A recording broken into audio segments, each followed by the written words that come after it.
Chanakya Niti in Hindi, 11th chapter. Chanakya नीति 11वां अध्याय।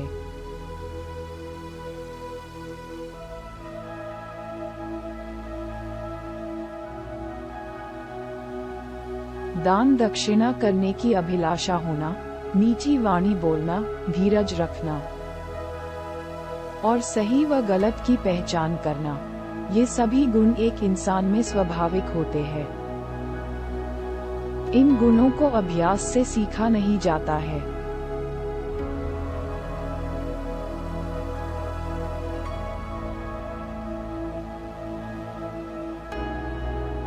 एक हाथी को एक छोटे से अंकुश से वश में किया जाता है, एक छोटे से दीपक से अंधकार नष्ट हो जाता है।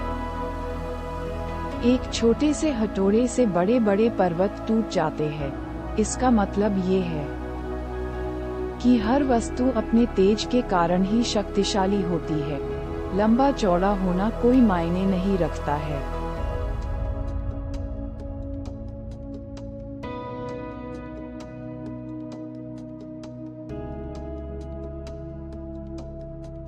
जो लोग अपने समूह को छोड़कर किसी दूसरे समूह में मिल जाते हैं, वह लोग उसी राजा की तरह नष्ट हो जाते हैं जो अधर्म के मार्ग पर चलते हैं।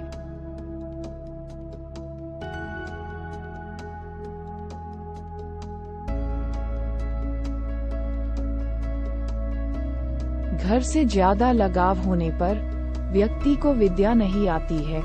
मांस खाने वाले व्यक्ति में दया भाव नहीं होता है। धन के लालची व्यक्ति को सच बोलना नहीं आता है। इसी प्रकार भोगविलास में व्यस्त व्यक्ति में पवित्रता की कमी रहती है।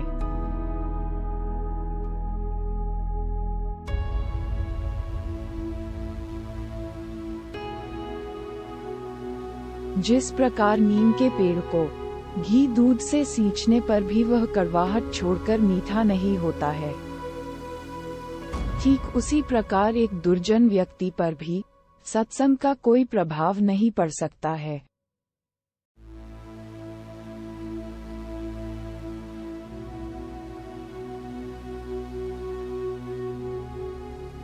एक विद्यार्थी को इन दुर्गुणों का त्याग कर देना चाहिए।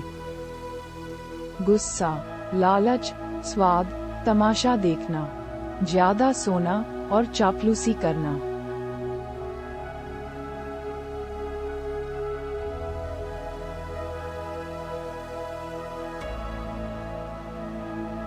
लोगों को धन का संग्रह न करके उसमें से दान करना चाहिए।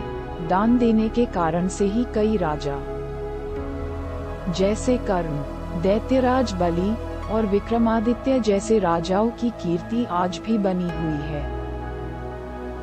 इसके विपरीत शहद का संग्रह करने वाली मधुमक्खियां जब अपने शहद को किसी कारण से नष्ट होता हुआ देखती है तो वे पश्चाताप करती है और सोचती है कि न तो हमने अपने शहद का उपयोग किया और न किसी को दिया।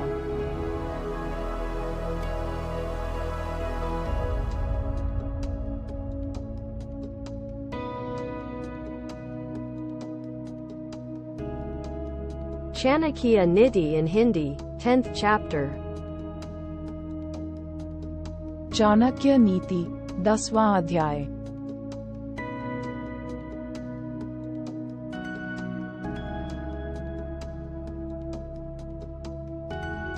अगर व्यक्ति के पास विद्या है और धन नहीं है तो भी वह अमीर माना जाता है, लेकिन व्यक्ति के पास विद्या नहीं है तो वह हर प्रकार से निर्धन ही माना जाएगा।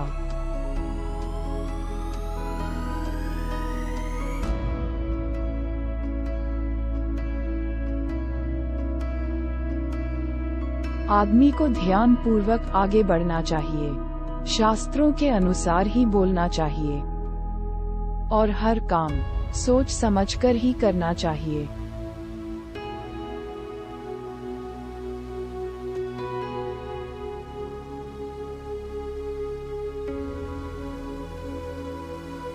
अगर सुख चाहते हो तो विद्या का अध्ययन मत करो, और अगर विद्या का अध्ययन करना चाहते हो तो सुख का त्याग करो, क्योंकि सुख चाहने वाला विद्या अर्जन नहीं कर सकता है, और जो विद्या का अध्ययन करना चाहता है उसको सुख नहीं मिल सकता है।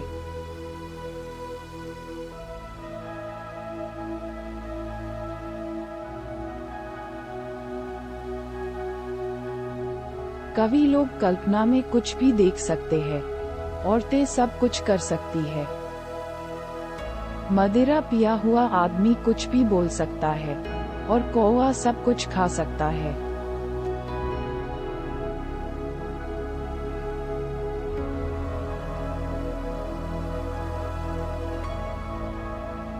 जो लोग बुद्धिहीन होते हैं उन लोगों को उपदेश देना व्यर्थ है। ऐसे ही अगर बांस के पेड़ को मलय पर्वत पर उगाया जाए तो भी उसमें चंदन के गुण नहीं आ सकते हैं।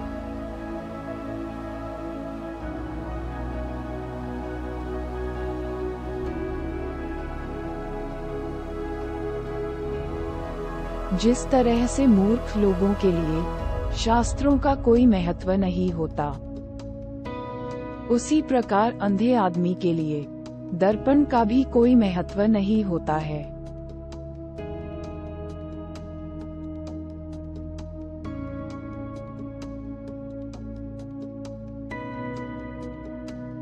ऐसे लोग जिनके पास विद्या, तप, ज्ञान, दया, धर्म, दान देने की प्रवृत्ति आदि नहीं है, इस तरह के लोग पशु के रूप में इस धरती पर घूमते हैं।